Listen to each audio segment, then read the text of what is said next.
অনেকেই বোঝে না সালাত প্রতিষ্ঠার আন্দোলন মানে কি। 40 সেকেন্ডে বুঝে নেন। আপনি নামাজে দাঁড়াইছেন, ডান পাশে একজন রিক্সাওয়ালা এসে দাঁড়াইছে, বাম পাশে একজন আপনার এলাকার মুচি যে জুতা সেলাই করে, সারাদিন গায়ের গন্ধ, ওই গন্ধ নিয়ে আপনার পাশে দাঁড়াইছে। আর আপনি হাজী সাহেব, আপনি বলছেন রিক্সা পিছা পিছা পিছা, মুচি তুই আমাদের বাজারে মুচি না, পিছনে কাতারে। বলতে পারবেন? বলতে পারবেন? আল্লাহ রাব্বুল আলামিন তো আকামুস সালাম মানে ভালো করে বুঝে নাও। এই যে ওই লোকটা ঈমানের কারণে তুমি যেই হও না কেন, কাতারের মধ্যে যে তাসওয়িয়া হলো, কাতারের মধ্যে যে সাম্য হয়ে গেল, ওই নামাজের সাম্যটা সমাজে ছড়ায় দিতে হবে।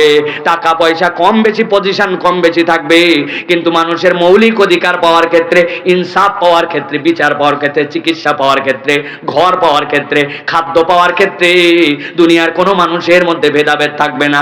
আল্লাহ বলছেন যারা ঈমান আনার পরে নেক কাজ করে, ও আকামুস সালাহ, আল্লাহর জমিন আল্লাহর বিধান দেয়, তাসবিহ হোক, এই আন্দোলনের সাথে যারা যুক্ত হয়, ও আতুজ যাকাত, আর যদি সম্পদের মধ্যে যাকাত ফরজ হয় যাকাত আদায় করে দেয়, লাহুম আজরুহুম ইনদা রাব্বিহিম, আল্লাহ বলছেন তাদের যে অবদান, এই অবদানের জন্য আল্লাহর কাছে তাদের তো প্রতিশ্রুতি উজরত আছেই।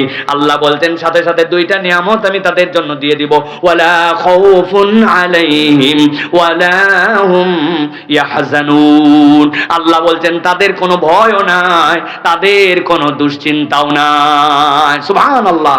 এই গ্যারান্টি দিবেন কে?